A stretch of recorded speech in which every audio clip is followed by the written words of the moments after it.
Babina le chef coutumier bazo si c'est ma belle Kinshasa. Est-ce que ça archi vrai? Mais ce qui m'a dit que le développement mourrait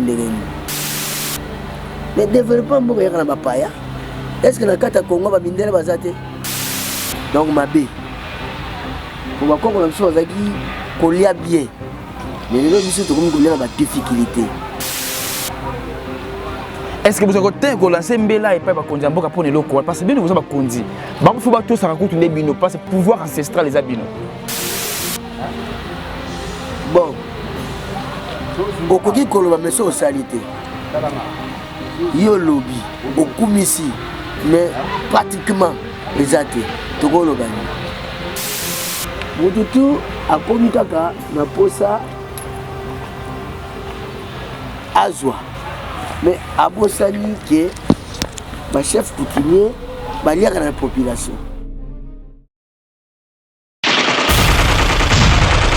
Le Congo ne tombera jamais, car la victoire du Congo dépend de l'Éternel, Dieu des armées, et à ses prophètes qui craignent l'Éternel, comme l'évangéliste Bishop John Israel Makiese, descendant de Fumu Kimbangu, Jean-Baptiste et 3e millénaire. Voici le temps de l'éveil prophétique. Lèvons-nous donc comme un seul homme, peuple congolais. Défendons notre patrie, car le Congo ne tombera jamais. Vouloir c'est pouvoir, c'est maintenant ou jamais, c'est maintenant ou jamais, maintenant ou jamais. Eh Yahweh, sunga peuple congolais bitumbo tozobunda, ezaya nzotote, ezaya molimo. Archevêque Coutinho Fernando, Yahweh, Congo. sunga bishope, John Makiese bitumbo azobunda, ezaya nzotote, ezaya molimo. Pasteur Placide Jésus, Mok Padiko, Congolais telema bipai bisosa. Isaac Mabaka, l'étoile d'Afrique. Tenons-nous la main dans la main. Na pesi mbote mingi na bino tu balandi ya émission oyo bo préféra et puis bo pona na kombo ya le Congo ne tombera jamais. Merci encore na deux chaînes partenaires na moni bongo na télévision show télévision lengo na magazine na banaki na propre na moni encore na internet. Le Congo ne tombera jamais. Na bika ces moments ici tous les diasporas au bas préféré bongo émission le Congo ne tombera jamais baza bongo scotché branché cimenté pour na kolanda bongo émission oyo bobi bongo mboka oyo République démocratique du Congo Fumu Kimbangu abunda po ete lipande mboka oyo ezala bongo arraché na maboko ya banoko ba Belge pe lipande yango tozwaka yango kasi boye bango na musala oyo bino bopesa ya bino molobeligia na Mbappé Neville Toko Dimaswangi autrement appelé Kilango Kabatalanga Nyandiko veut dire Mokila Lyon Batalango Silité Toko Tabongo na ba détail pour na kotabongo ba information na batu o basingo pesa bitu information na tamoko réel. Tout ça bongo na moko ba commune ya ville province de Kinshasa. Commune moko vraiment reculé fin fond na kati ya commune ya Maluku kokuta na bongo na bayi droit ba kolo Kinshasa topé ba teke umbu pona ko bete masolo na moko ya ba chef coutumier ba bete masolo ya lipanda poete lipanda oyo to ebite ememandiwa buloji doka topé kindoki na mboka o Congo topé seraki na biso to bongo lipanda o na tamoko favorable yango na tinda to bongo accompagner na chef coutumier mokolo mabele ya Kinshasa na kombo ya chef Yabi Lele Cheri Yabi Lele Cheri to betele bongo masolo ya indépendance. Mais avant tout na bamelo moko le Congo ne tombera jamais à ça vraiment suivi makasi mingi libanda et pas ya ba diaspora. Na France, na Belgique, na États-Unis, na Suisse, na Finlande, na Canada, na Afrique du Sud, presque le monde entier bolinga kabiso à la folie. Mais on a bien beaucoup de s'abonner, bo aimer, bo like, bo partager parce que ah on déplace information sur les amis mais voisin bisa voisine abonga parce que mukonza kin alingi aloba vérité sur l'indépendance. Je vous ai promis tout ça bon on a plateau et longo na chef coutumier Kolo Kinshasa Ngabile le Chéri. Tout bétene ma solo, il y a indépendance, il y a un peu de Congo démocratique. Mais avant, on a moi, je suis chef Thierry, bonjour. Bonjour. Et ça, Baimbo Kaibele, vraiment, vous allez vraiment, à la Malukupo, vous allez nani, peut descendre à nani. Nous allons descendre à village Ngoma, là où place trône les alliés groupement. Ok. Je suis représentant du grand chef de groupement. Moi, c'est monsieur Thierry Ndiabi Lele. Les Oyo Nazali, ayant droit, il y a Mabele, il y a Kinshasa. Tu connais précisément où tu es? Awa tozali précisément na commune ya Maluku, na village tobengi Mas, na site na se ya Ibale. Na membi apo bozwa mopepe ya Ibale. On a yebi bovanda kuna bozwa ngo na passe. Vraiment. Donc ça lelo za grâce oyo boyo kozwa mopepe ya Ibale. Tu es kozwa mopepe ya Ibale, tontu ba village oyo ozali descendait ba koko batika village oyo gérer village wana. Comment est-ce que village oyo ça fonctionner? Bon, village ils ont fonctionné très bien. Chef coutumier avec les autorités administratives. Nous sommes ensemble. Donc, disons, ils ont bien. Puis, sécurité, ils ont kitoko. Ils ont soldats nabiso, ils ont général, colonel. Les bangonde ba maîtriser mboka oyo. Et l'on a biso ba chef coutumier. Depuis Oza bâton un commandement, il y a village Nabino. C'est combien de la bonne? Depuis le 22 décembre 1979. On a date officielle Oyo, Tozoaka, Bokondia, groupement Ngouma. Avant qu'on joue en go, après qu'on joue en go, pendant que j'ai en go, différence est amis. Bon, différence est amis, passer la présence à la vraiment. Passer, tout le monde les tozaki na tanga bakoko évolution bakoko des années coulées na évolution tozaki ngo lelo yo eza changement na ko pesa exemple typique bakoko so aki na téléphone té OK maintenant biso lelo to na téléphone il y a un changement alors na tango ya kalapé bato bazalaki ba chef ba déjà à l'époque là mais par rapport tozaki lelo yo il y a un changement na kati ya groupement na biso lelo to mona ba charpente to bien en Nigeria. Mais dans les temps là, ils ont quitté. C'est qu'il y a un changement. Bien sûr, chef coutumier, Bazo, si c'est ma belle Kinshasa. Est-ce que ça archive vrai? Mais ce qui va être le développement montréalais. Mais le développement montréalais n'a pas. Est-ce que dans le cas de Congo, va miner les bazate? Mais va miner les société, les magasins, les boulangeries, tout ça, etc., etc. Mais ce d'autres qui ont changement, il y a un changement pays. Bon, ils sont mon mabélé. Quand on est mabélé, bazotonga. Na si au moins ils sont quel bosso au moins banda ko étage ils ont la maloko lelo ezali. Ba parti nigérien on a lelo ezali. Parce que tu bon ma pas ngoto ngwa tonga ngo. Même pas. Changement et il y a des photos, tout ça ba égoïste était. Chef coutumier Oza na bana combien pe basi combien?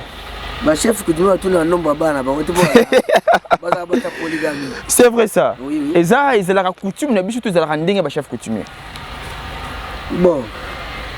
Voilà, bref, chef coutumier ba tout un nombre bana été pour ba ta polygamie. Quand on a vu polygamie, c'est s'arrêter là-bas mi balete. C'est ça. Si on a là-bas si mi balete c'est la boîte belé. Vraiment. Mais c'est que mais on dit quand même nombre bana na yo. Oui oui. Oui oui. Tu as estimé ba combien? Tu n'as pas estimé. OK. Merci na bandi tu le Congo ne tombera jamais. C'est là où a commencé le vrai problème. Avant tout on appelle ça merci mingi na médecin vétérinaire papa nangai Jean-Paul Piesi. Et na pesi mbote mingi na ki tika bongo scotché parce que tango zifoni. Merci encore na la grande dame la Mbingazor na benga bongo choco frappant mwindu ngolo. Maman baby lufwa mutema ya papa social papa nangai Chirac Douama Richard Douama papa Richard Douama on est vraiment ensemble là papa nangai on a benga bongo papa moko très bien très gentil social dou Niama Makani Armand papa nanga Makani Armand depuis Kinkole Mbote Ningi parce que tu as bien que Makambu suko ndé bandi il y a question réponse par rapport à Lipanda. Chef Thierry, oui 1960 2021 61 ans d'âge il y a République démocratique du Congo mboka obino tilelo bozo bundela tokoyeba ni tozo le constat pénin auto au moins le roi bongo na d'une manière normale. Il y a beaucoup de Congo. Bon, c'est vrai ça. Changement Nini. Il y a évolution. Dans le domaine. Dans le domaine cellulaire, mais peut-être évolution ezali mais pour na ndenge bakoko na biso bazalaki surtout côté social ezalaki par rapport à lelo il y a un changement il y a pas de changement pardon donc mabe pour bakoko na biso bazalaki kolia bien mais lelo biso tokomi kolia na ba difficulté. Est-ce que vous avez lancé Mbela et pas Bakondi Mboka pour les locaux? Parce que bien vous avez Bakondi. Il faut que ça raconte les bino parce que pouvoir ancestral les abino. Bon. Au Kogi Koloba mais c'est au salité. Yo lobby au Kumisi mais pratiquement les athées. Togolo bani. Ba chef bazo kamba ba village. Mais il y a un chef bazo kamba. Congo mobimba. Alors biso ba chef tozo makasi na bango bata politique. So bata politique ba soutenir biso te tozo makasi Congo. Et puis na kata Congo wa toza na système ya bazo bafoué bon coco. Surtout locaux là. Des coutumes. Vraiment. Mais na Congo Brazzaville ba voisin na biso ba adopter ngo na constitution na biso na bango. Mais chez nous ba adopter ngo te. C'est le gars adopté en côté, c'est que le chef coutumier en valeur. Mais tout le monde a souvent, chef Nabino Fumo Bifima, a toujours à la tête. Pourquoi pas introduire ça, moral on n'est pas naïf pour accommoder officiellement? Nasi Golanda Gaye, Alobakango. Ceux qui avant de là autrement, Malobaka. Mais mon lobby là, Moyoki, mon colonel, Moyoki, mais il y a lobby, sur ma salité, sur ton salami. Est-ce que tu as dit que le pouvoir ancestral, bah, a droit et devoir, il y a que le mabélé aussi. Pourquoi pour passer ma condition film de mon côté le mabélé et tout ça pour on peut pas exécuter ma procès na bino. Nzamba ça y est. L'époque à caractère ba nzambete. Il y a on ba action. Mais le loko da ba binzambe nzambe ye. Ba bongo pe mitema. Pour capacité on les années. OK. Jusqu'à nos jours. OK. OK, so quand le point mabélé mabéyé érosion. OK. Et puis au côté de Zamba, tu dis que nyoka et go salama. Mais tu comme ko tala mon témoin s'est changé, parole de Dieu est commis partout, ti dans sa main. La Bible on dit la parole de Dieu. Oui, bon chef que tu vas ensemble là. Dieu ou Jésus to nzambe kara beaucoup. Non, le Dieu sauveur. Comment il est? Jésus Christ. OK. Maintenant ça c'est moi pour Jésus boyo kaka. OK. Vous allez Jéhovah le sauveur. OK. Hein? Jésus, je vais les sauveurs. OK. Tu es bien Jésus. Si tu es bien Jésus, tu vas vivre. À toi, tu vas vivre sans Zambé. Au vivre, est-ce que mon toit est dans la kiss à cause de l'éternel? Papa Langa John Makies Israël descendait à Fumokimba, on comprend que même le chef coutumier, dit Maka Jéhovah les sauveurs, autrement appelé Jésus. Alors, Papa Langa Thierry, oui. Chef coutumier, Sa Majesté. Ndenge nini bo vivre à l'époque na bino tant on dit pendant des heures besoin musika bon tant on bino bana okola vie sociale na bino na différence à lelo au monde nini peut changer ma bien makasi lelo changer population comme moto makasi des années coulées chef coutumier azana droit ya kokota asimba kongo na mabelete ça veut dire bino ba travailler beaucoup sala ba travailler bato ya mboka sobo sali boze baki na katake langa chef coutumier azana droit na ye na kendaki pêche na witi pêche faut que la chef coutumier mais lelo yo et moderniser comme makambo belé mututu a komi kaka na posa azwa mais abosani que ba chef coutumier ba liaka na population aya ba chef coutumier tant yo autorisé abani ko ça la première temps malam deuxième temps troisième temps et comme beaucoup molanda mais tu peux comme ko kwese ba population na yo et aux appels qui côté dans de l'époque où tu bika oyo ya temps auto commis même 60 ans indépendance na biso mboka oyo avancé na ngote d'une manière ya morale batu na morale batu na moni no avancer ka mutu makasi vraiment comme trop dire yango na pesi mamoko raison et pas bon raison te pesi na comprendre banamo comment le ba oyo le président honoraire Joseph Kabila Kabanga lobaki na su temps changer l'homme zaïrois à l'homme congolais était alors papa Thierry d'une manière religieuse ya kibo nzambi nzambi ko sambela indépendance au 60 ans na biso fêté au ni échanger na côté religieuse religieuse nem da bebi si Congo vraiment pour la nina lobi bon l'époque il y a avant indépendance OK nous avons quelques-uns des églises mais pour le moment l'église est comme ébélé donc quand l'église est comme ébélé il fallait battre bon on appelle ébélé mais na moni kutu l'église qui moquait dans l'époque moi mentalité batu ezaki moi kitoko c'est ça mais l'église est ébélé mentalité batu et baby ça veut dire pour ngai na moni que l'église mte baby simboka l'église est belle l'église du christianisme OK l'église de réveil yango nde ememi kuluna belle OK po papa a aucune église parce que yebisi bi mutaloka ko obe moi on tel mutaloka ko mutu boye tango ya roya akomi ko so image oyi ba yebisi l'église akomi ko pratiquer pas banana ye si pour nous bien to koza to bote mo liboso mo sa mobile to ki malam to comme 4e enfant église ko mobile no zakana ndoki a divorce salami moi sa mobile ake ko bala moi si pas ke ko bala est-ce que moi si ake ko bala mobile no linga bana wana mobile pas ke ko bala moi si wana moi sa linga bana wana au lingatif donc la raison pour laquelle on a lobby que l'église est belé pe l'église mte bebi simboka puisque ba enseignement na bango eza kitoko te or Jésus azalaki komona plus que par rapport ya ba pasteur mais Jésus atikaki kotatola te ke mutala loko tata mwasi amoni asambeli po mutabika mais biso pozo client eza comme marketing il faut na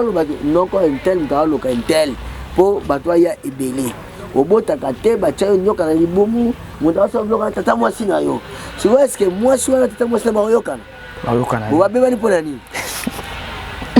vraiment pour l'église et bébé makambo ba prophétie il y a le kuta et côté mingi na église ba ventrier ba côté mingi na église yango église et baby mais surtout que na époque ya kala pe ba ndoki l'église bazalaki OK bazali komona mais bazalaki na monotone ya koloba te mais non ba komi na bango koloba bon na mona eza commerce na bango en vrai dire exact commerce na ce moment bela on a Église du Christ au Congo et c'est en sigle na pese maman bote pa ya Albert Kankenza Malambo évêque Pascal Moukou na besoin comment est-ce que chef Thierry azo beta ba détail comment est-ce que église ya lelo ezo panza ba famille en plus d'une manière il y a indépendance on a dans domaine ya religion vraiment elo komora malunga exactement maintenant d'une manière spirituelle le spiritualisme les biso africains to ba congolais ni autre ko remarquer et avancer pe ni o avancer pourquoi ni avancer pourquoi ni avancer té na tant sur la poto sur la sujet indépendance OK sur la moralement spirituellement OK physiquement OK au moins ni surtout que la spiritualité après l'indépendance makambo ebeli pona nini bobo sani bon koko na bino coutume ou ba coutume oui na tango kala ezaki soki épidémie moyen na katamboka ba chef de terre baso telema ba chef du village ba telema mutu songolo oyena maladi no mona katamboka kolinga te to reverser yo moko zonjungu na yo maladi oyena ngo salini bima nango OK mais lelo soto lobi bongo ya ke na parquet bakangi yo okaka pona ni pour gouvernement na biso bato mayele ya Congo ba bafoué bonkoko ba kotisi yango na constitution te OK exemple typique est-ce que bandila ba uto sala dernièrement est-ce que ba proche ngo umeli même pas est-ce que boko sitaki ba koko na bino moi mungwa makasu masanga mbila ba pesa ka pour ça ba cérémonie bilima mabele bazali il faut moyen ba keloko tala bango bana bon bilima mabele oui bilima mabele bazali yo sa forage là au moni chef outé mais on m'a bien yo ça moi yo mo songo au bafo ba chef coutumier ça veut dire donc eloko bomi biso to négliger makambo mingi na kata Congo to bika ke bonzambe nzambo yeye mobali ata mwasi ata kufeli mobali ata basukoli ngai te na l'église.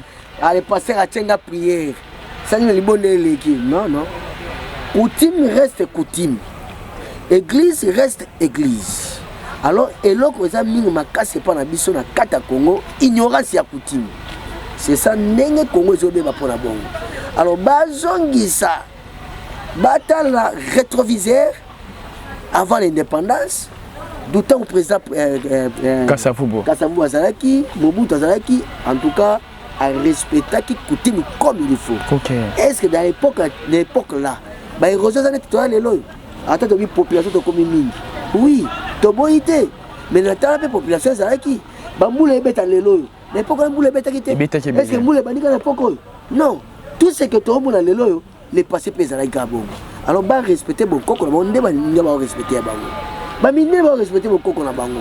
Pour ça mine va respecter bon coco na moté. Mon coutume est un mot en français. Na linga to ba bon coco. Bon coco. Pour la nito bien en coutume. Parce que pas mine les coutume ezali.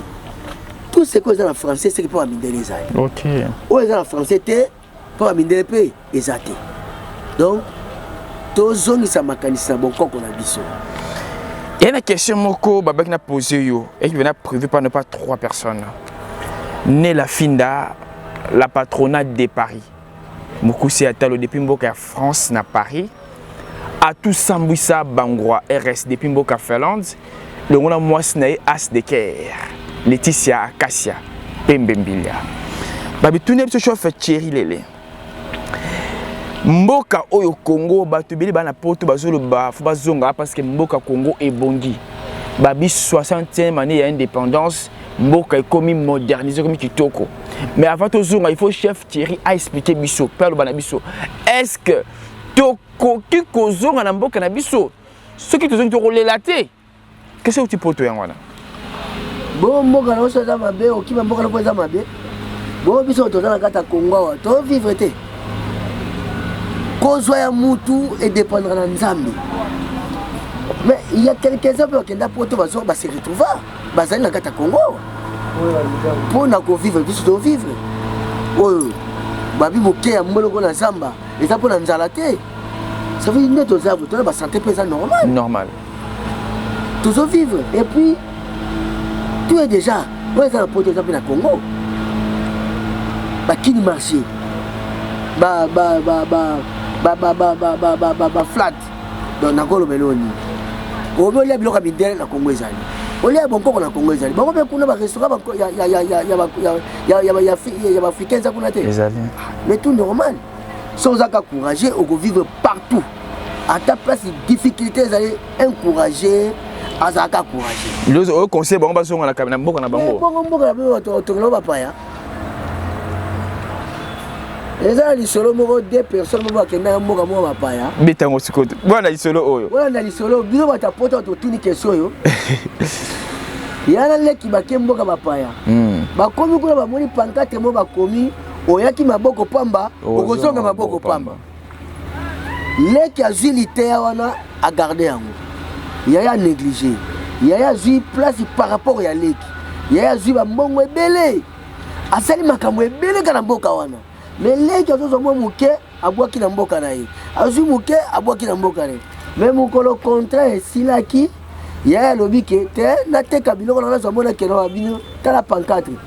Ba commune oyaki maboko pamba okozonga maboko pamba. Lokola bongisa ki na Congo te azonga comme malheureux.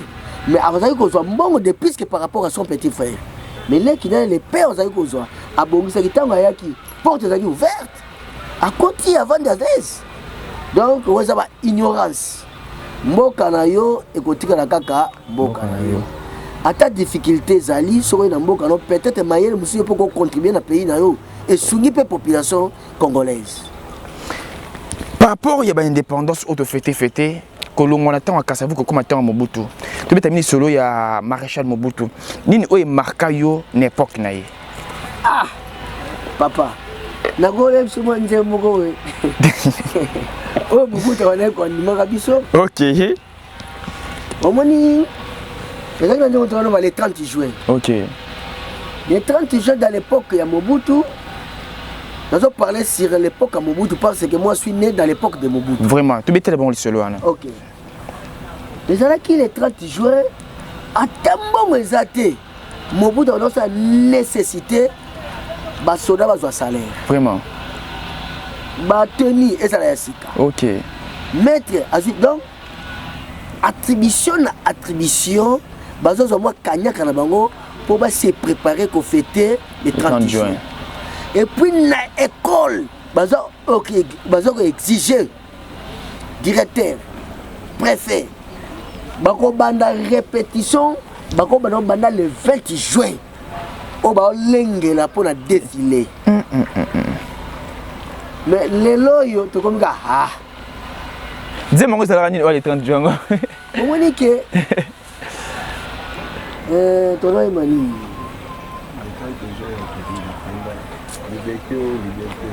Bon. Ok, tu as avancé. Et ça là qui, à partir déjà 9h, au bani de défiler. C'est que territoire na territoire, mon conduit à diriger territoire na, bah si bah bon ça qui lié des rencontres, défiler ta moi mettre un petit place voyage au souka. Après si meeting. Mais là le ça la matin. Défiler pas tout à fait. Moi mon qui est quand va organiser mon soda ba tamboli. Population paie ba société, ba compagnie. Mais ndenge za raté ba na école. Lelo ils ont souhaité.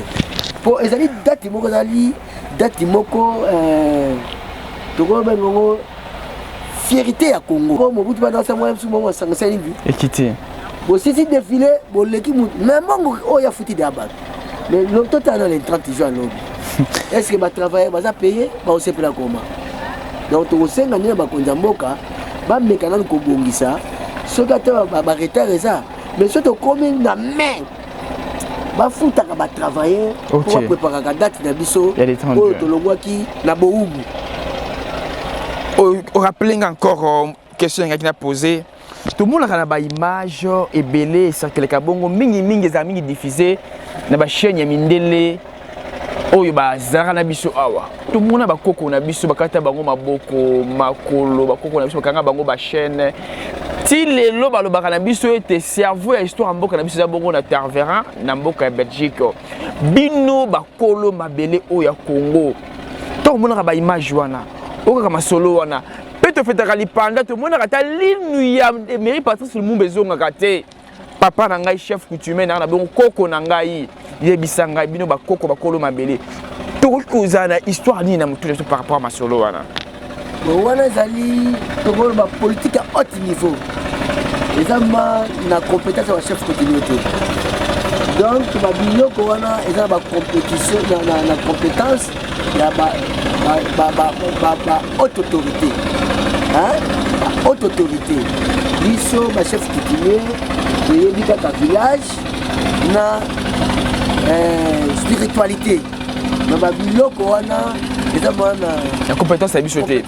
So ton bakoko na biso maboko na bango kendaka. Bakati bango maboko ba ekenda bango bongo. Na tona coutume ezalaka. Coutume réalisera ne peut coutume ko réagir ndeni par rapport à biloko wana. Pour ba na biso et aller esprit ya bakoko force na biso ndeni kenda kuna. Bakoko na perdre force na bango bakanga ba biloko na biso kenda kuna. Bidé ba chef coutumier nini oyo bo sala bo ba prière na biso ya bakoko ni ba prier bo lo ba mini pour la biloko ya bakoko na kenda bongo. Ceux qui me disent que ils ne connaissent pas la banque, on va comme un boca. Ceux qui ont fait le logo, on va comme un boca. Ceux qui ont dit qu'ils vont comme un boca, moi, quand on est comme un spiritualité, mais toujours comme un boca. Ceux qui ont dit qu'ils vont comme un boca, c'est le gars qui ont dit comme un boca. Ceux qui ont dit qu'ils vont comme un boca. C'est que ça.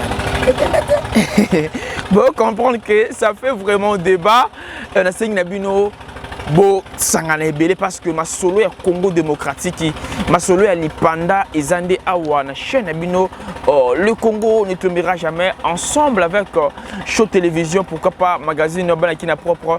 Merci na présence il y a le cordon le plus compétent Maboko Trépied Dadi Bilumbo Kidia papa na carte na Samuel na Beldi moté mais maman Belondo Ndezingenge vient de pourquoi pas na papa na ngai John Makisi Israël na secrétaire Chirac depuis Mboka Moko Boye papa bato se déranger mingi balobi na biso ete biloko to fêter 60e année de l'indépendance avenir ni bino bombeli vraiment Congo pour na ba indépendance ekoya.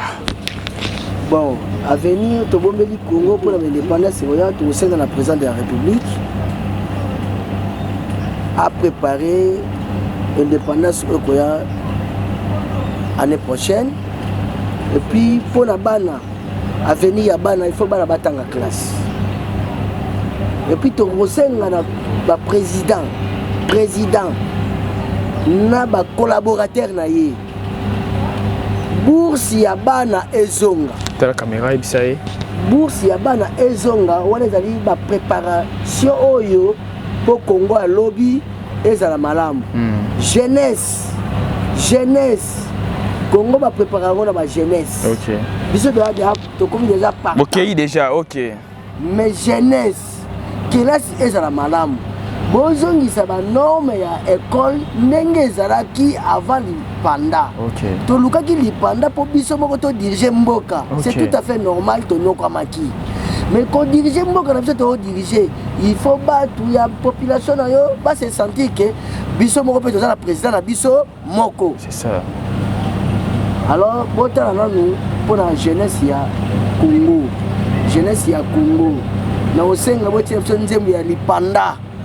Congo, mutaimba kango rochero. Yimba na mukiba te baso landa yo. Nazala forma ya musique. Ba ko ka bongo. Parce que titre ya Congo. Congo nde mboka, Congo, mboka ya bakoko. Esengo wana bolakisi biso banyama ya zamba otozana yango. OK. Ezo pesa fierté wana. La force mboko yo. Ko ba park bosala ki wana pona nini? C'est ça. Ezali pona Congo ya lobby. C'est ça. Ba mona banyama wana pezali. Ndeto ningi bo organiser yango pe botika jeunesse na CT. Botombola jeunesse. OK. Jeunesse. Papa président, il vous a dit jeunesse. Vous avez dit que vous êtes président de la République. C'est ça. C'est une grâce. OK. Mais par rapport à ma jeunesse, ça dit mon copain, à cause de la grâce, le corps a eu aussi. Vraiment. Il y a autre 5 ans, il y a eu ça social, il y a Moka. Autre chose, il y a Kotangisa jeunesse. Ce qui va t'attendre à Ozoate, il y a plus moyen de malam. Exact. Donc, le logo de Seigneur, nous avons un maboko. OK. Bongisa ma papa bongisa jeunesse. Pour yoko yako kabela, moi na moko et logo boete. Ça combien? OK.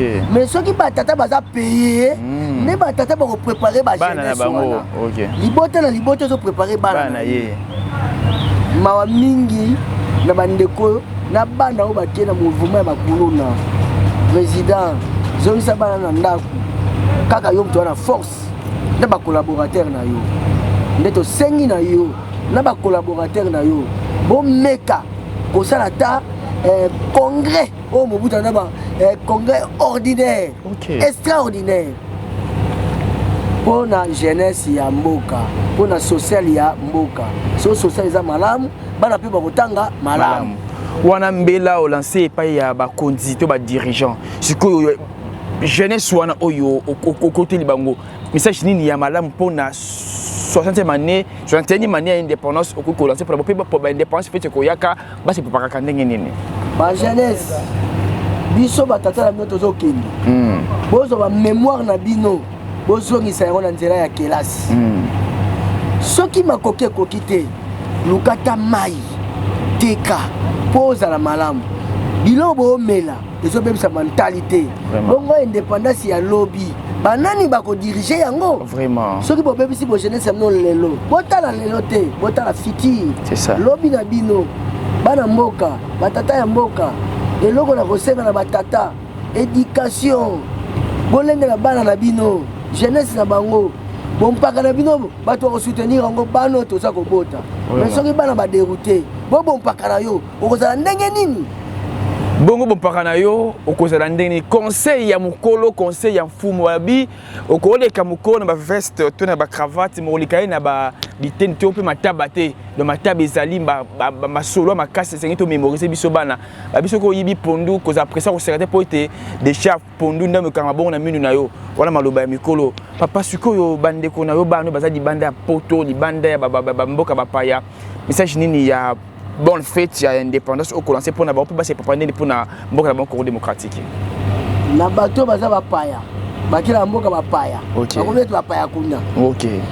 lelo na sengi bango le 30 juin drapeau na bino bo se organiser bo sala marche mais abitumba te ya kofinga te bo sepela mokolo tozwaki indépendance na biso tolongwaki na boumbu ya bapaya c'est ça donc c'est mon labino ezali drapeau oza mbonga komela te mais tambola kaka osilisi okena ndako na yo ovandi ke data lelo eza mokolo na biso tozwaki indépendance en tout cas bo sepela malamu oyo azwi opportunité ya kosepela sepeli oyo mpe aza maladi akumisi kaka nzambe oyo mpe aza maladi akumisi kaka nzambe tokoshite boye te sa pour autant topesa papa na biso maloba mpe bambote epai ya famille oyo bazwanda ye partout papa maloba soki ezali par rapport émission ya lelo bon maloba soki avanda kota na bambote nalabakisa mwa mokie OK changement na coutume pour l'indépendance toujours bachef coutumier ya kala bazali kotambola na bavelo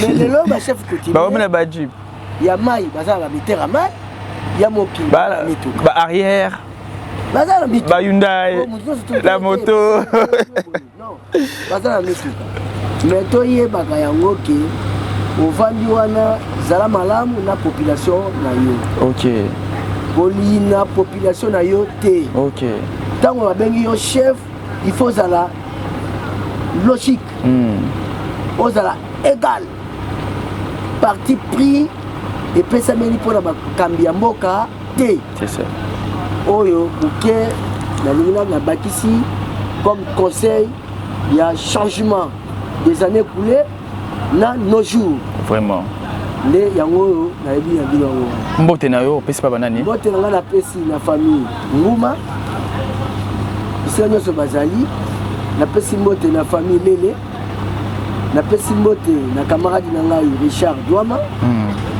bisika azali ntango koyoka mbote atro napesi mbote na noko na ngai Lunyama na Kinkole napesi noko na ngai Edibara Mtwara mbote mpe nabosani koko na ngai te napesi Charles Mtwara Nzambe abomba ye napesi famille Ngiabi lele Thierry mbote mwana na ngai liboso Christian Ngiabi ya mibale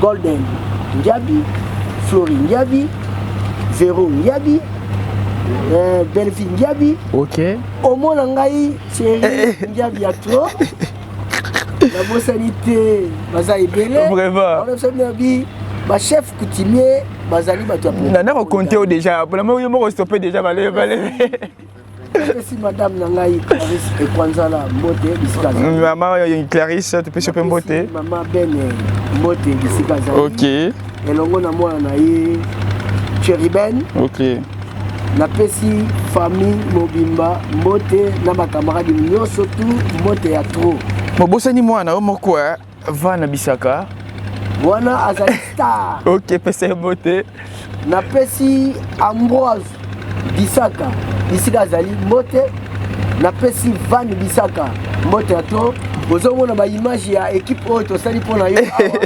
ezoyelando kuna mbote ya tro vraiment sanité espace ya mama baby kaso ata azala ngana eloko te mopaya koya ata azala mbongo te na vandaka Amélie na pesi mpe bambote ya tro vraiment sans oublier le jumelle bango mpe bato basungaka ngai vraiment mama Judith et puis omona ngai Thierry Lembe bisika azali bambote ya tro merci papa bo yo kibino moko Na continue encore na pesa ba maman nanga Clarisse de la part ya papa na biso Thierry, maman nanga encore Bene, Botebele, pourquoi pas les grands Diogo na Katia Magistère. Et tout moni bongo van. Le Congo ne tombera jamais, car la victoire du Congo dépend de l'Éternel, Dieu des armées, et à ses prophètes qui craignent l'Éternel, comme l'évangéliste et bishop John Israël Makiese, descendant de Fumu Kimbangu, Jean-Baptiste et 3e millénaire. Voici le temps de l'éveil prophétique. Lèvons-nous donc comme un seul homme, peuple congolais. Défendons notre patrie, car le Congo ne tombera jamais. Vouloir c'est pouvoir, c'est maintenant ou jamais, c'est maintenant ou jamais, maintenant ou jamais. Eh Yahweh, sunga peuple congolais bitumbo tozobunda, ezaya nzoto te, ezaya molimo. Archevêque Koutounou Fernando, eh Yahweh, sunga bishope, John Makiese bitumbo azobunda, ezaya nzoto te, ezaya molimo. Pasteur Placide Jésus, Mok Padiko, Congolais telema bipai biso. Isaac Mabaka, l'étoile d'Afrique. Tenons-nous la main dans la main.